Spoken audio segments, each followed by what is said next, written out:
Good evening, I'm Amna Nawaz. Jeff Bennett is away. On the NewsHour tonight, an escalating war. Israel strikes Iranian state TV amid its ongoing campaign to stop Iran from building a nuclear weapon.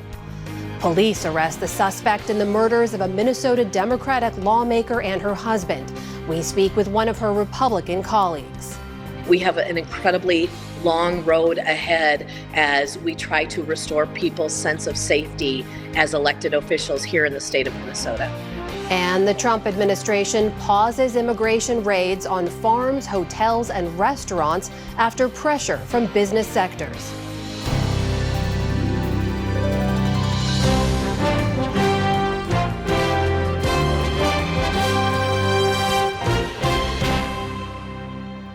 Major funding for the PBS NewsHour has been provided by the ongoing support of these individuals and institutions, and friends of the NewsHour, including Leonard and Norma Chlorfine, and the Judy and Peter Bloom Kovler Foundation.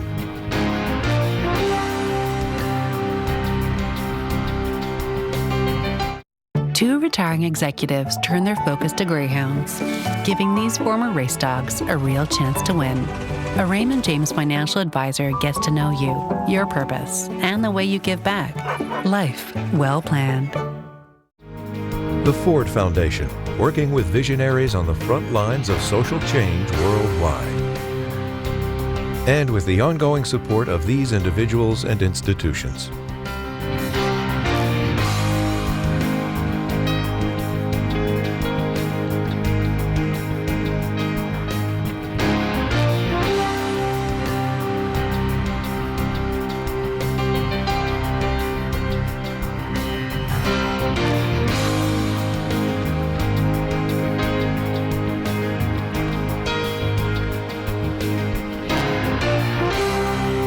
This program was made possible by the Corporation for Public Broadcasting and by contributions to your PBS station from viewers like you.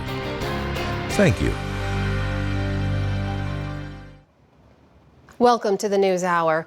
Israel warned hundreds of thousands of Tehran residents to evacuate a central district of the Iranian capital today as the air campaign it began early Friday morning continued for a fourth day. Iranian strikes also targeted Tel Aviv and other major cities. To date, 24 Israelis have died from Iranian strikes, and more than 220 Iranians have been killed in the Israeli attacks, which Israel began in a bid to set back Iran's nuclear program. On Iranian state TV, a broadcaster mid-report on what she calls the sound of aggression against the homeland when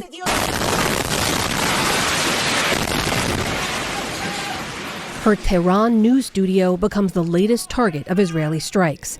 The headquarters of the Islamic Republic of Iran Broadcasting set ablaze in the attack. The news anchor, Sahar Emami, survived and was quickly back on the air. The IDF said it conducted a precise strike targeting a communications center that was being used for military purposes by the Iranian armed forces. Earlier in the day, the Farabi hospital in the western city of Kermanshah was hit, damaging the intensive care unit. Iran called it a war crime. Meanwhile, in western Tehran, thick plumes of smoke engulfed a residential neighborhood. Today, the IDF issued an unprecedented evacuation order for a large, densely populated area of Iran's capital city, District 3, known to be a bustling business hub of over 1 million people. Across Tehran, streets are deserted, shops locked, and residents are stockpiling essentials, bracing for what comes next. For now, we just want to leave Tehran for more safety, that's all. Because they said to evacuate Tehran, and that in itself has created a kind of fear in everyone. People feel like something really bad might happen in the city. Israel says it's targeting Iranian military infrastructure, including surface-to-air missile launch sites and storage facilities in central and western Iran. But today, Israeli Prime Minister Benjamin Netanyahu was asked on ABC News about targeting Iran's supreme leader, Ayatollah Khamenei.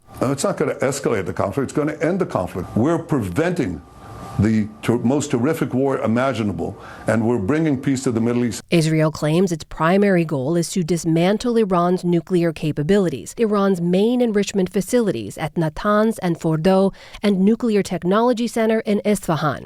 Satellite images show damage to the electrical substation that powers the plant and the above-ground pilot fuel enrichment plant at Natanz. 4 buildings have been damaged at Isfahan, but no damage is visible at the Fordow nuclear site, which is buried deep beneath a mountain. Iran has repeatedly denied developing nuclear weapons and has signed the Nuclear Proliferation Treaty. But the UN nuclear watchdog recently said Iran was flouting an agreement with the agency and hiding some of its nuclear activities. And after the Israeli strikes, Iran said it will leave the Nuclear Proliferation Treaty altogether. Israel is presumed to have a sizable nuclear arsenal and is the only Middle East state that has not signed the NPT. Today, Iranian President Masoud Pezeshkian pledged a harsh response. The Iranian nation and its officials will not remain silent in the face of this crime. The Islamic Republic of Iran's legitimate and powerful response will make the enemy regret its foolish actions. Iran's counterstrikes hit the Israeli port city of Haifa, bombed buildings in the central city of Petah Tikva, and pierced through Israel's air defenses, hitting neighborhoods in Tel Aviv for a third day. They also damaged a U.S. embassy building in the city. And as tensions rise, President Trump said the Iranians have reached out for talks to de-escalate. For perspective on how much damage Israel has inflicted on Iran's nuclear program, we turn now to David Albright. He's the founder and president of the Institute for Science and International Security. That's a nonprofit that focuses on educating the public about science and international security policy issues. He's also the co-author of the book, Iran's Perilous Pursuit of Nuclear Weapons. David Albright, welcome back to the NewsHour. Thanks for joining us. No, happy to be here. So I want to ask you about 2 of those key sites we just reported on, Natanz and Fordow. How critical are they to Iran's nuclear program, and how badly damaged are they? Do we know? Both are critical. I mean, the Natanz site, it's principally an underground site with about 15,000 centrifuges in it. And that's sort of the workhorse of the enrichment program. It produces the 5% enriched uranium, which is really, if you're going to go to weapon grade uranium, that's 70% of the effort. So it's a very important part of it. Fordow is a deeply buried site. It was designed as part of the nuclear weapons program in order to take the 5% enriched uranium that was produced at Natanz and turn it into weapon grade uranium. And so it has a very much smaller number of centrifuges, no more than about 3,000 compared to 15,000 at Natanz. And from what we've seen in images, what you've been able to see, can you tell how badly damaged those 2 sites are? Fordow doesn't look damaged at all. I mean, it looks, for some reason, which is perplexing, Israel has not attacked the Fordow site.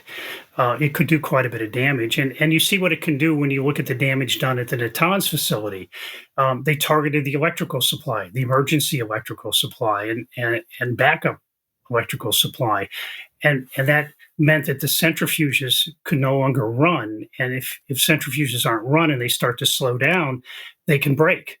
And so the assessment is that many centrifuges inside the underground facility have broken.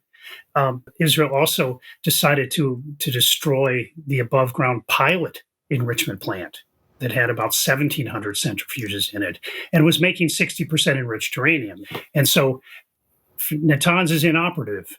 And there was another site we reported on at Isfahan where the Iranians convert uranium into metal. How important is that to the program, and what do we know about what kind of damage has been inflicted there? Yeah, the Isfahan is it's called a uranium conversion facility that processes, let's say, originally natural uranium into a gas, a material, a compound that can be turned into a gas and enriched in enrichment plants called uranium hexafluoride. And so it's an extremely important part. I mean, you can't enrich without a conversion facility. Over the years, Iran has added capabilities to that site, and one of which was to start making uranium metal. And that's caused a lot of concern because metal is the form of uranium you use in a nuclear weapon. Now, given the amount of enriched uranium that's at some of these sites that Israel's been targeting, how dangerous is that for the Iranian population? What's the risk of contamination here? The amounts of uranium are relatively small, and it doesn't transport easily. So for example, if the enrichment plant underground was destroyed, it's a geological repository, essentially. It's not very deeply buried, but still, uranium isn't going to get out very easily. It'd have to get out through groundwater, and uranium doesn't transport easily. At Esfahan, there's much larger quantities of uranium, but those are not being targeted by Israel. They're going after these specialized facilities that are linked to the process of building the nuclear weapon itself, or trying to destroy existing stocks of enriched uranium, the 20%, the 60%, even some of the 5%. They want to destroy it because in a sense, it's Iran's investment into making weapon-grade uranium. David, there was an intelligence agency assessment that Iran had been shortening its time frame to build a nuclear weapon. How have these Israeli attacks changed that timeline, if at all?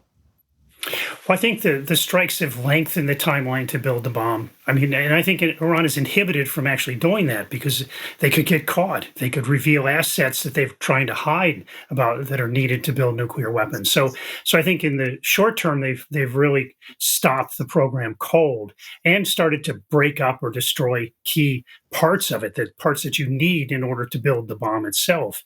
And so I think on the weaponization side, they're lengthening the time frame to build the bomb and undoing the progress Iran had been making.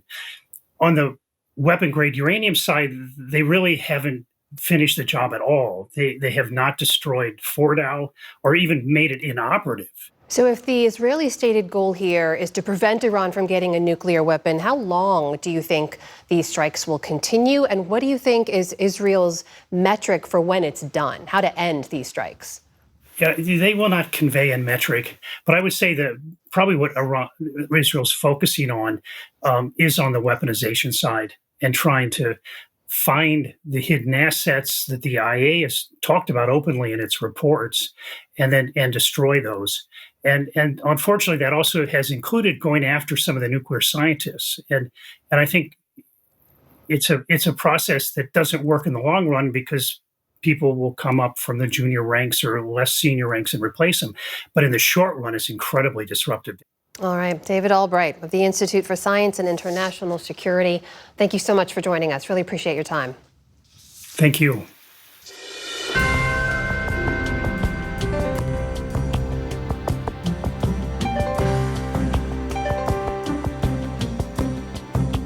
Federal and state officials are bringing multiple charges, including murder, against the suspect in the shooting of two Minnesota Democratic lawmakers. Both were attacked this weekend, along with their spouses. State Representative Melissa Hortman and her husband, Mark, were killed. Today, investigators released new details about the attack and how the suspect, Vance Belter, stalked others in a burst of political violence. William Brangham begins with this report. It is no exaggeration to say that his crimes are the stuff of nightmares. Today, federal officials laid out new, chilling details about the attack over the weekend that killed a state lawmaker and her husband. They say the suspect allegedly visited two other lawmakers' homes during the deadly rampage.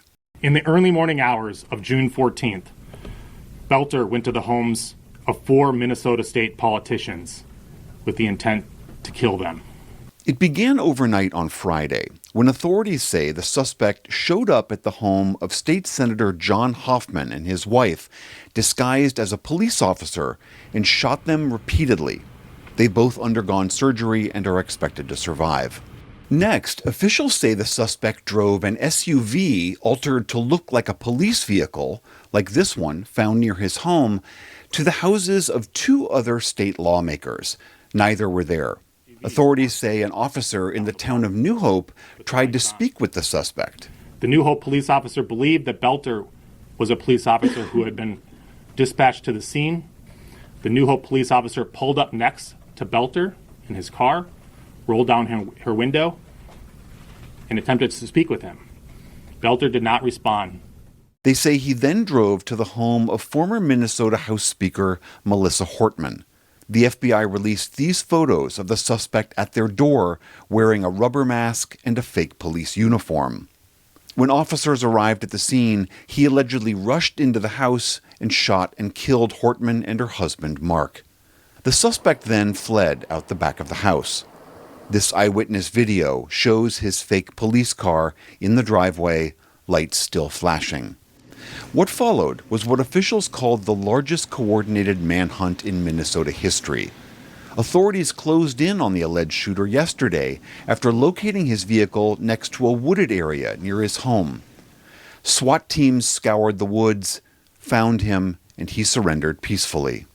Federal officials say they found writings at the alleged killer's home and car that included dozens of names of other state and federal lawmakers, but his exact motive is still unknown. And this was a political assassination, which is not a word we use very often in the United States, let alone here in Minnesota. It's a chilling attack on our democracy, on our way of life.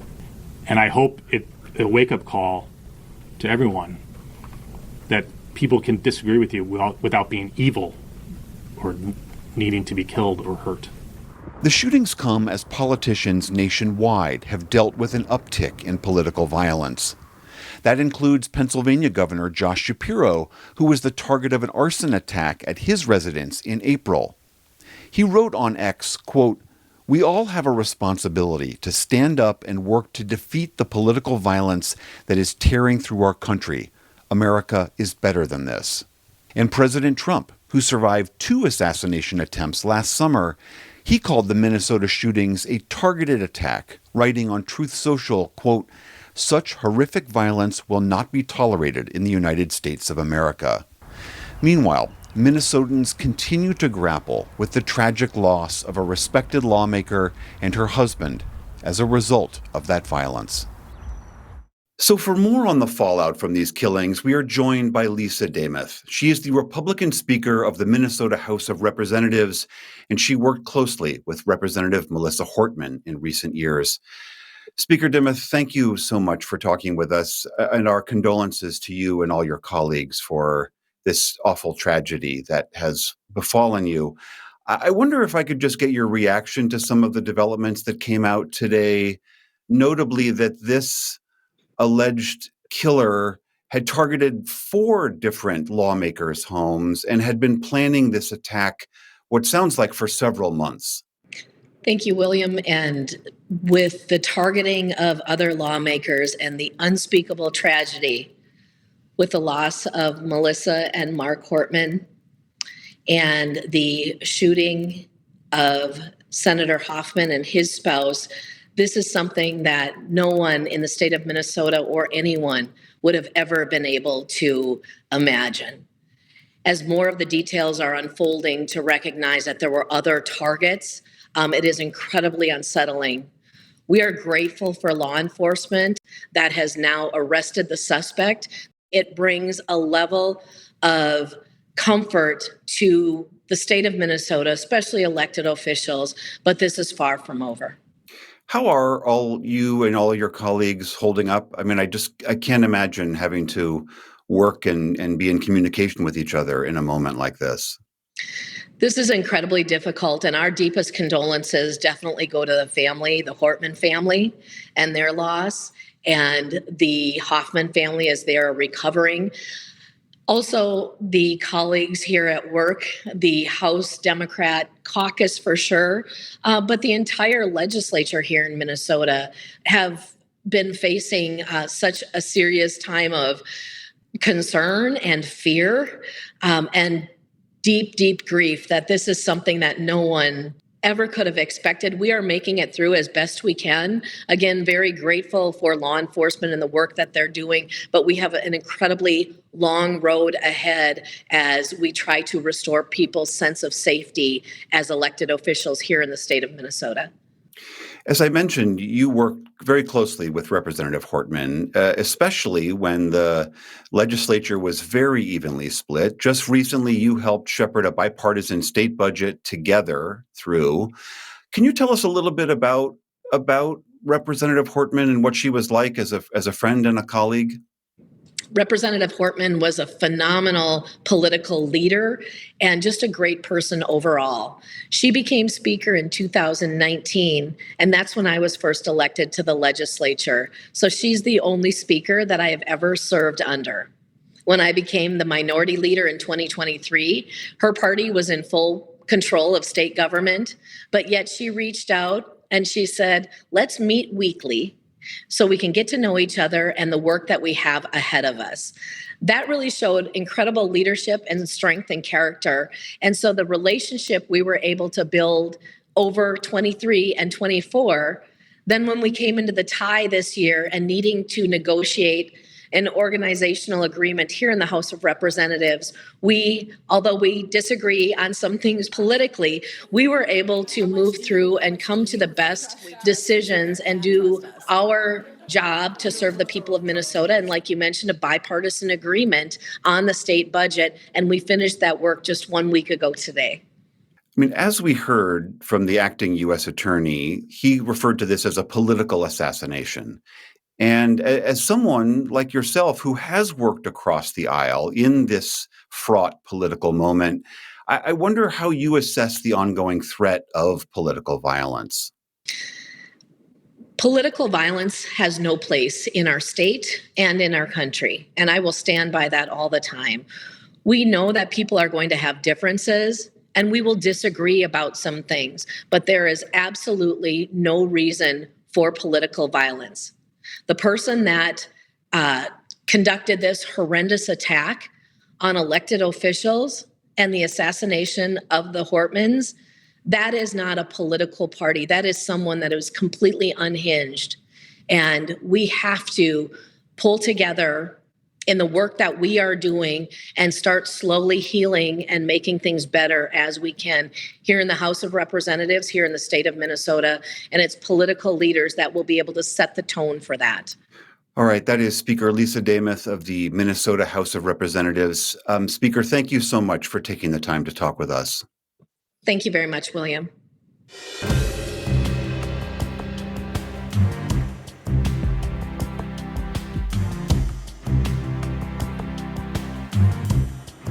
We start the day's other headlines in Canada, where President Trump and British Prime Minister Keir Starmer say they finalized a trade deal that the two sides provisionally reached last month. Speaking to reporters at the Group of Seven summit this afternoon, the two leaders said the agreement would cut tariffs on goods from both countries, but it does not address steel tariffs, which are still being worked out. Earlier in the day, President Trump began the summit by saying that it was a, quote, big mistake to remove Russia from what had been the Group of Eight. His comments came at the start of what was expected to be a tense gathering of world leaders, which also includes Britain, Canada, France, Germany, Italy, and Japan. Each is dealing with the impact of the president's tariffs. And Canada has had to fend off the president's comments about making the country the 51st state. Speaking alongside Canadian Prime Minister Mark Carney, Mr. Trump said that Russia's exit following its annexation of Crimea helped lead to the current war in Ukraine. As if he were a member of what was called the G8 at that time. It was always the G8. You wouldn't have a war right now. He's not a happy person about it, I can tell you that. He basically doesn't even speak to the people that throw him out, and I agree with him.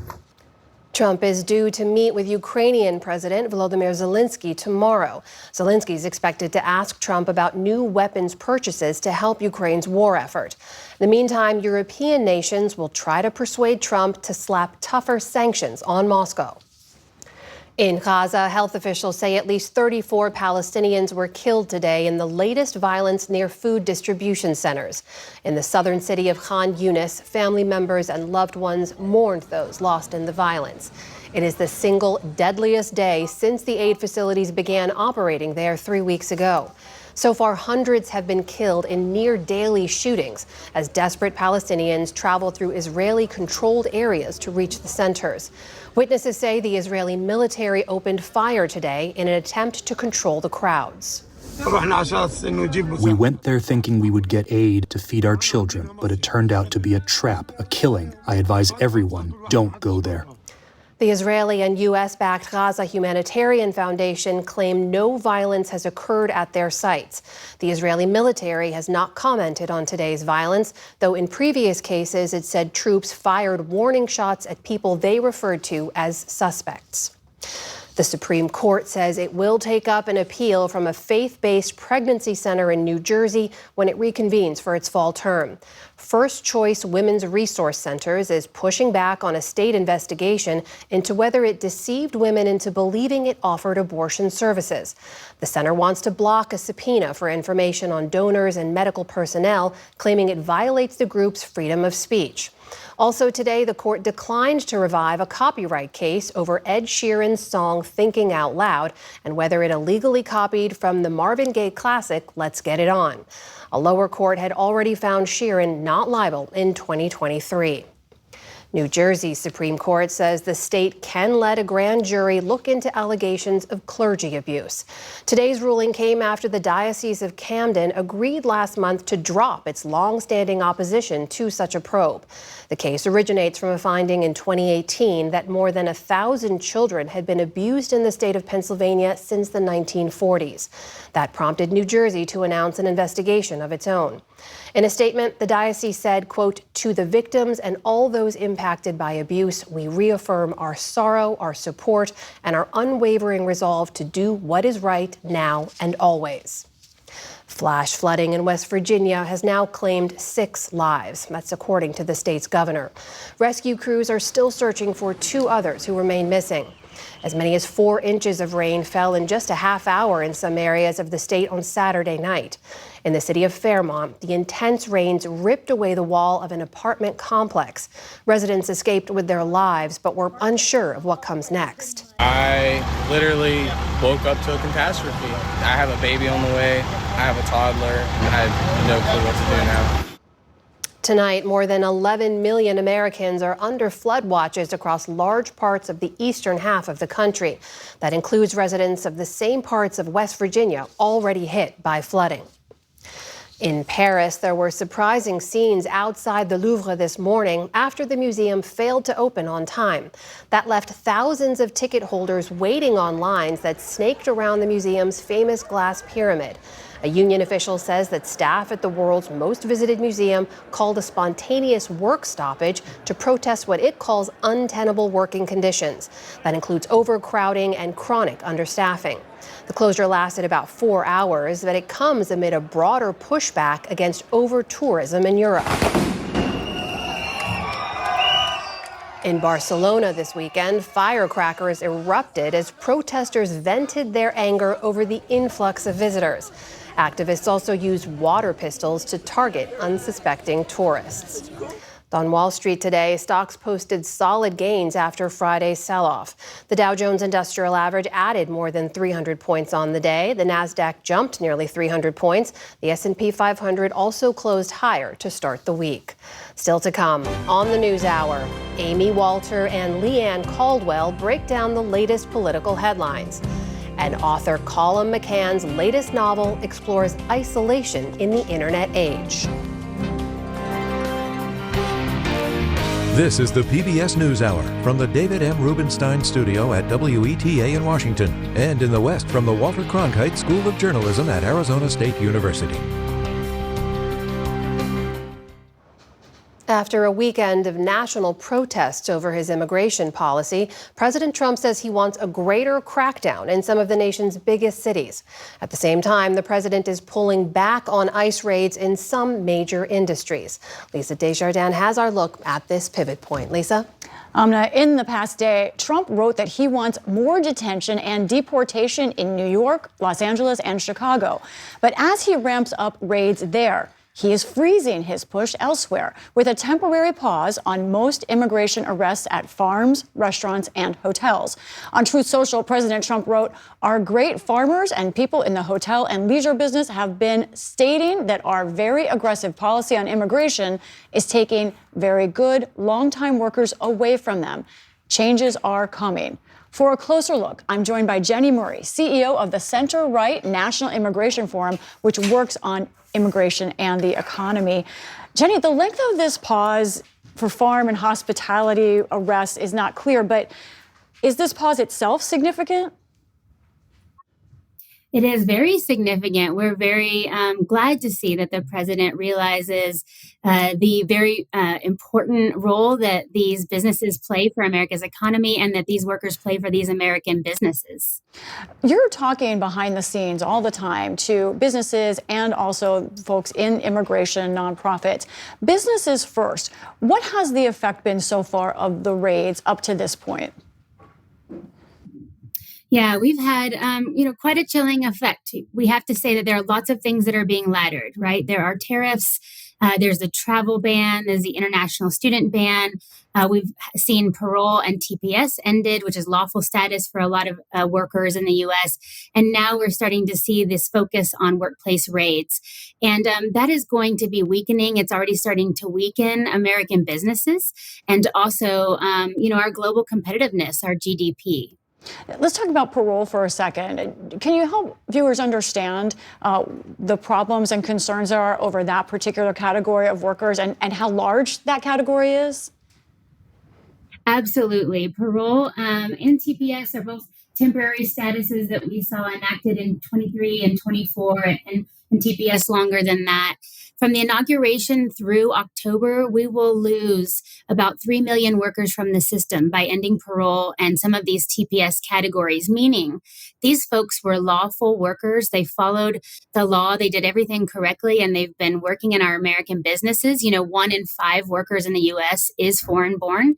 And now, by parole and TPS being ended, the line will move across them. They will go from authorized to unauthorized, and they will actually be also potentially slated for removal and deportation.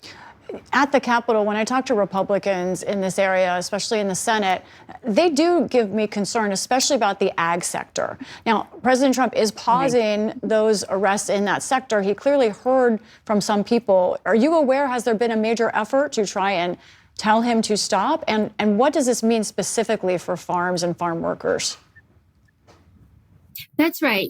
I think we've seen the president at the very beginning of the term lay out in the inauguration speech a goal for a strong U.S. economy, to become a manufacturing state again, to see American businesses be strong again.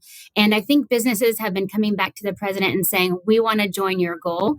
But if you remove my 250,000 ag workers, my 1 million hospitality workers, my 1 million workers, and in these other industries as well, we in restaurants, we are not going to see the strength. And so I think absolutely this announcement from the president means that the businesses are speaking with the president. The president is listening and is a businessman and is looking for businesses to be strong. Now, at the same time, you and your organization have written that you have felt that border security should be a priority. And obviously, it's a priority for President Trump as well. How do you think his efforts for border security overall have affected business, and have they? That's right. We need to have this conversation be about security, but security and the president's actions have definitely secured the border in many ways. However, the businesses along the border and the communities along the border are losing a lot of the traffic, missing a lot of the traffic that they have. And for a long time, the borderlands have thrived economically. And so what we don't want to see is the borderlands completely also taking a huge loss there economically as well. But, we do need to secure the border, and American people want that. But they also want lawful pathways for those that are here and contributing. They want to make sure that there is a legal way for folks to enter the country, to join this great country, to contribute, give back, and to stay here legally. So the president seems to be listening to that. And that's exactly what American people want. Even conservatives, evangelicals, and Republicans, when we polled them a few months ago, still say up to 80% that they want removals only focused on violent criminals. And they want those that are here and contributing to be able to have a pathway to stay and continue to contribute. So there is a border effort. We have to have a border security, and that's been happening. But we need to make sure that the interior enforcement and the way we treat American workers is in line with what Americans want as well. In our last few seconds here, you mentioned all these layers of things that are difficult to predict, which is a problem for a business, the tariffs, the immigration policy, all of this. How hard is it to navigate right now for businesses in our last few seconds? It's really hard. By default, basically, we do not have hardly any ways for businesses to bring new workers, new flows of workers into the country. And so that's going to hit our global competitiveness significantly. Jenny Murray, CEO of the National Immigration Forum. Thank you so much for talking with us. Thanks for having me.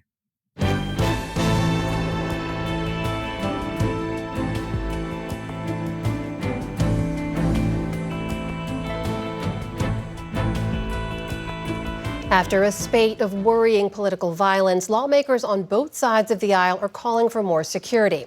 On top of the targeted shootings of Minnesota lawmakers this weekend, a bystander was shot and killed at an anti-Trump rally in Salt Lake City when security responded to a gunman with an AR-15. Joining me now to discuss this and more of the day's political news are Amy Walter of the Cook Political Report with Amy Walter and Leanne Caldwell of Puck News. Great to see you both. Hello. Good to be here. So, Leanne, Minnesota authorities said earlier that the alleged shooter there had a hit list of a number of officials, all Democrats. And we know he targeted Democratic lawmakers there. But as we reported earlier, we have seen political violence target both Republicans and Democrats. Of course, the president targeted twice. Democratic governors like Josh Shapiro and Gretchen Whitmer have been targeted.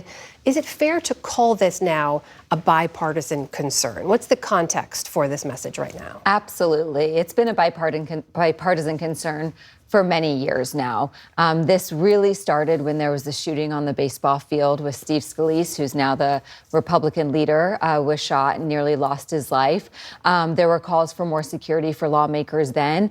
After January 6, 2021, when the Capitol was attacked, there was more calls for security then. It has really played a role, actually, in members' views of their jobs as well. Lawmakers have been quite concerned for many years about not only their own security, but their family security as well. And my former colleagues at the Washington Post had a great story a couple of years ago that shows that members have increased their congressional budgets on security spending alone 500% just from 2020 to 2022 because of these concerns. And so it's absolutely something that everyone is worried about. And that's why we're going to see more briefings and more calls for increased security this week. Amy, at the same time, Leanne mentioned January 6th. We should note that President Trump did pardon many of those, even among the most violent people on January 6th. But today, he condemned the Minnesota attack and said it was unacceptable.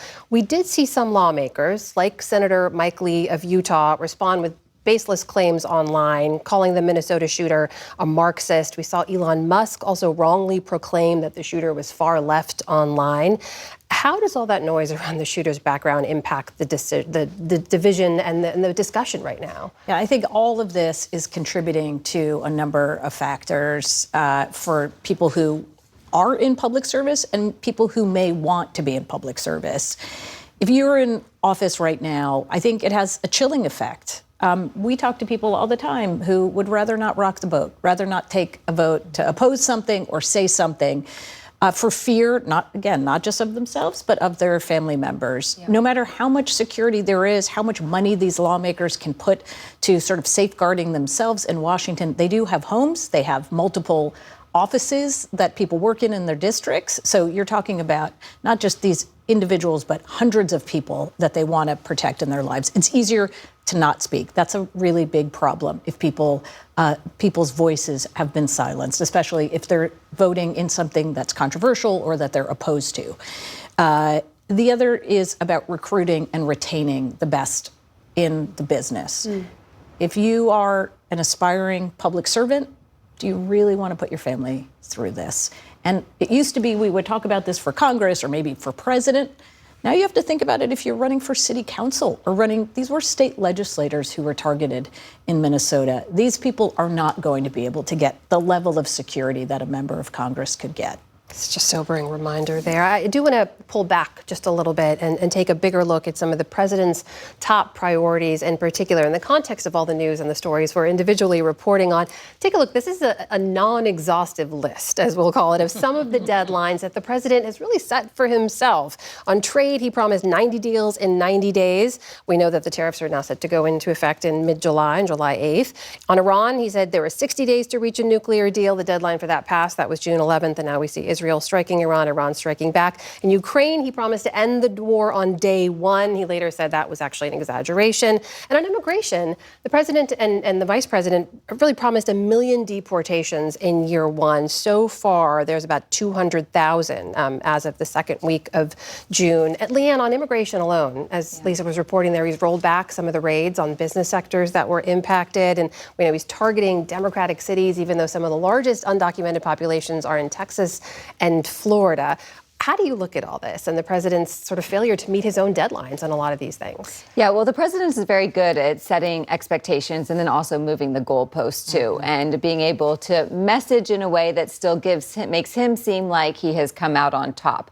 And so that's one of his superpowers. But you do see in polling that people are starting to get frustrated, maybe not with missing deadlines, but just with the back and forth, the chaoticness of what is actually happening. I mean, on immigration specifically, Donald Trump pulled back after he had heard from his agriculture secretary, who was hearing from Republican members of Congress and business leaders that it was impacting their businesses, farms. And then, of course, he was in the hotel and restaurant industry. He knows a lot of people in that industry, too. And so instead of making it seem like he is pulling back from a promise that he had, he has now redirected his focus on states and cities where Democrats control, promising still to meet his deportation quotas by focusing on immigrants who he says are criminals, the ones that live in blue states.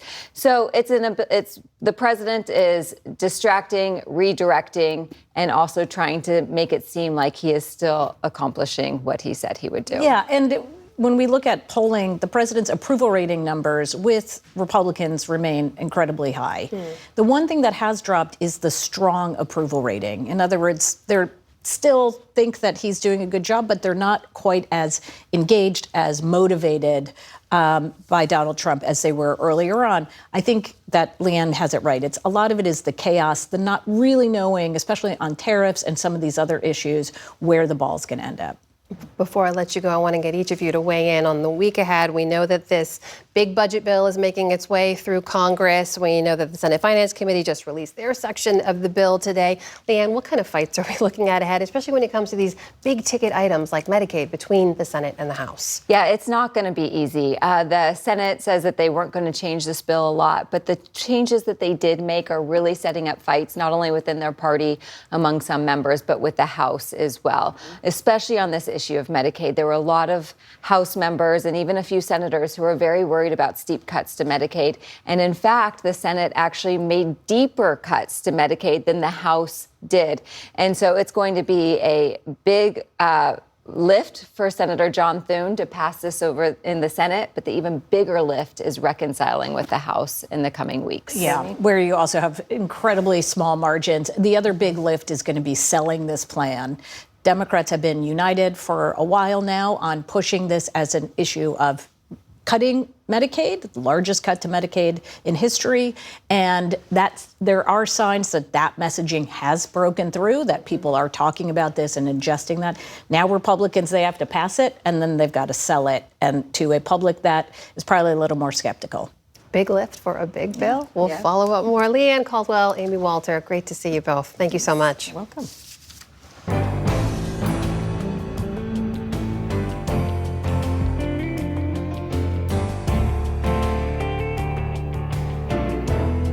So how lost are we without our devices? Or putting it more simply, as novelist Colum McCann might, just how isolated are we?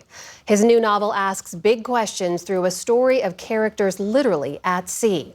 Senior arts correspondent Jeffrey Brown has this profile of the book and its writer for our Arts and Culture series, Canvas. In the murky depths of the sea, an unknown world of life.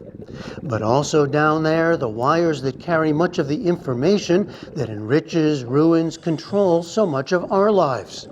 And that astounded novelist Colum McCann. I stumbled upon a story about a boat that goes out to fix the internet. I was like, what the world does that mean? How can a boat, fix the internet? Because I thought everything was up satellites in the air. and Satellites, clouds. My emails went up into some sort of heavenly atmosphere and rained down their darkness on the world. But no. Like 95% of the world's intercontinental information travels at the bottom of the sea. From that fact came a novel, Twist, part adventure and love story, part meditation on broken lives and the impossibility of fixing them. Here's how it begins. We are all shards in the smash-up. Our lives, even the unruptured ones, bounce around on the seafloor. For a while, we might brush tenderly against one another, but eventually, and inevitably, we collide and splinter. So this is a novel about repair and what cannot be repaired. Yeah, it's a novel about brokenness. It's a novel about sabotage. It's a novel about repair. Look, I wanted desperately to write about repair because I do think that repair is the theme of our times, and that we're desperately searching for some form of repair to come along and hold us together. The Irish-born, New York-based McCann, whom we met recently in Santa Fe, New Mexico, at the Zane Bennett Contemporary Art Gallery, is known for vivid writing and storytelling that burrows into big, real-world subjects. Among his novels, Let the Great World Spin, a fictionalized account of Philippe Petit, the French acrobat who tightroped across the Twin Towers in 1974. It won the National Book Award for Fiction in 2009, capturing a sense of loss after 9/11. 2013's Transatlantic, a series of linked stories and lives bound by a world-changing flight.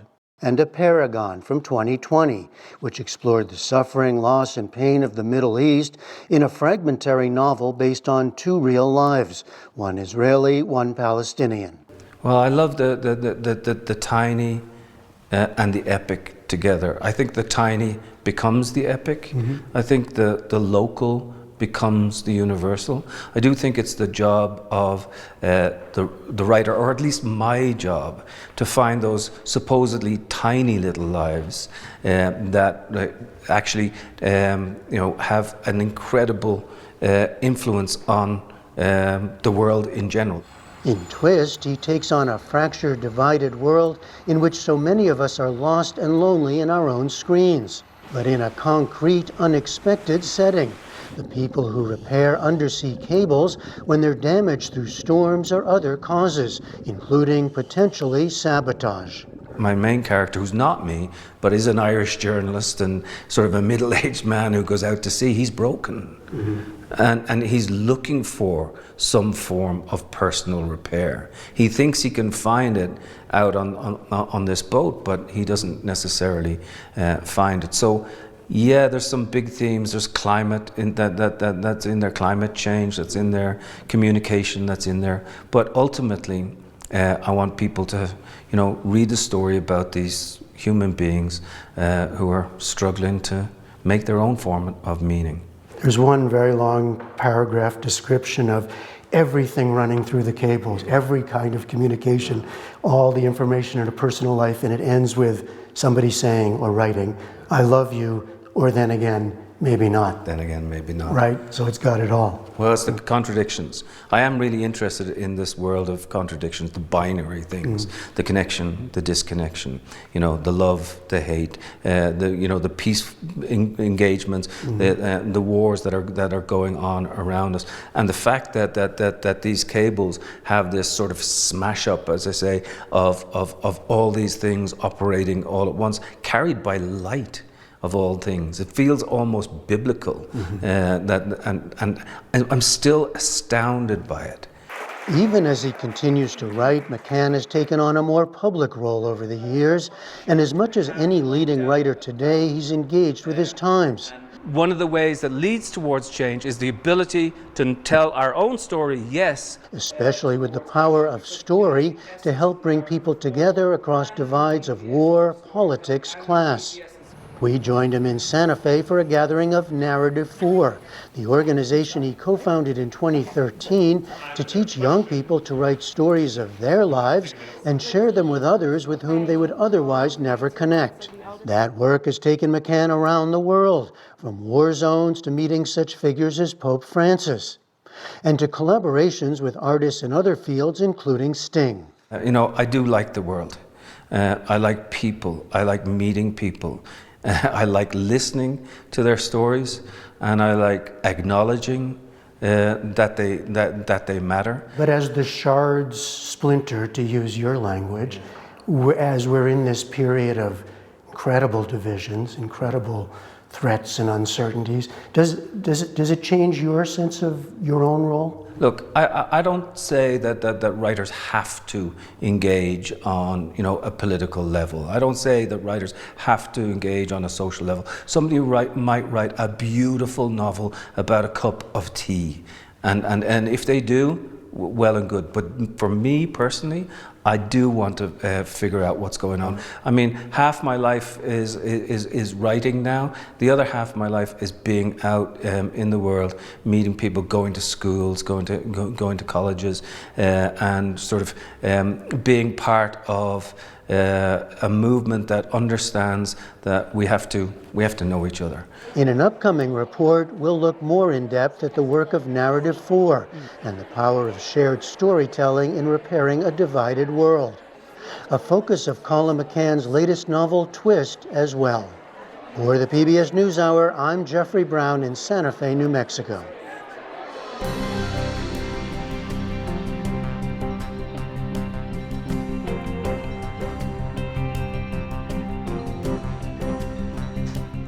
Older LGBTQ adults face a number of challenges, especially when it comes to finding housing and care. SAGE, a national advocacy leader in this space, created a system of training programs for care providers. Tonight, you'll hear from Housing Director Nikki Mustafa, who highlights how the training has improved her team's ability to support residents. No, none of my cases match at all. Sadly, approximately 70% of LGBTQ older adults go back in the closet when they enter a skilled nursing facility.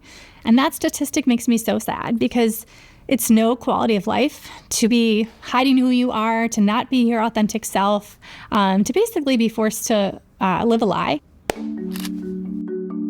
I've worked in the field of aging for 20 years. I originally worked at a long-term care community in the Chicagoland area. However, they were faith-based and I would say homophobic, and so I identify as part of the LGBTQ community, and I didn't feel safe or comfortable identifying as part of the community while I was working there, and so I left. LGBTQ older adults are very marginalized and vulnerable in many different ways. They are much less likely to be aging with family support, and they're twice as likely to be living alone compared to their heterosexual and cisgender peers. My name is Brian Dennis. I'm 70 years old. I think I always knew that I was gay. I arrived at home because I lived down the street and they sold the building. So I just had to find some place. And this was the first place that I actually looked at. It's a nice place to be. Home is a great model for LGBT inclusive programs and services. They are SAGE Care credentialed. That means that they put an emphasis on making sure all of their programs and services are inclusive and welcoming for LGBTQ older adults. Several years ago, Home decided that we wanted to better support all of our seniors in our buildings, so we decided to do the SAGE Care training. SAGE Care was developed in 2016 as a model for organizations to receive training and then become credentialed. Currently, there are over 1,000 SAGE Care credentialed organizations across the country, and they've trained over 250,000 people. When I do a SAGE Care training, it's important for me to highlight really the unique barriers that LGBTQ older adults are having in the aging process. These LGBTQ older adults that we're serving, they have lived through a lifetime of discrimination. And so that absolutely takes a toll on their well-being. They're more likely to be lower income. They are more likely to have chronic health conditions at a younger age. I hope that my work has just made people feel less alone. Nikki is a great person. You know, you could go and talk to her about anything. I met Brian in 2016, and we instantly hit it off. We're both goofballs. We both love trashy reality TV. I picked an impossible puzzle to do. Well, what else is new? I hope that I have created an environment where everyone feels safe and feels seen. LGBTQ older adults really did pave the way for many of us today in terms of our rights in this country, but they shouldn't have to feel like they need to continue to fight for their rights and be activists as they're aging. And we are all aging, so we will all be there someday. So if we can put these programs and services into place now, they'll be there for us when we need it. My name is Britta Larson, and this is my brief but spectacular take on feeling at home. And you can watch more of our brief but spectacular videos on aging online at pbs.org/newshour/longevity. And that is the NewsHour for tonight. I'm Amna Nawaz. On behalf of the entire NewsHour team, thank you for joining us. Major funding for the PBS NewsHour has been provided by Friends of the NewsHour, including Robert S. Kaplan and Wendy J. Selden through the Raymond James Charitable Endowment Fund. In 1995, two friends set out to make wireless coverage accessible to all. With no long-term contracts, nationwide coverage, and 100% U.S.-based customer support. Consumer Cellular. Freedom calls.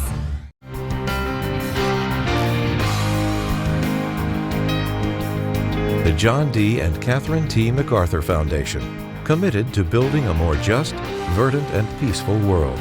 More information at macfound.org. And with the ongoing support of these institutions.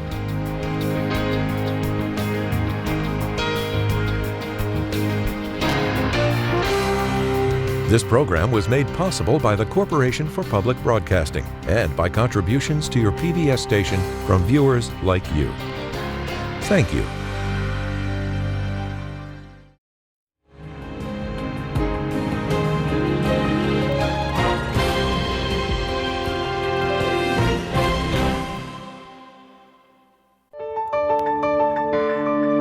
You're watching PBS.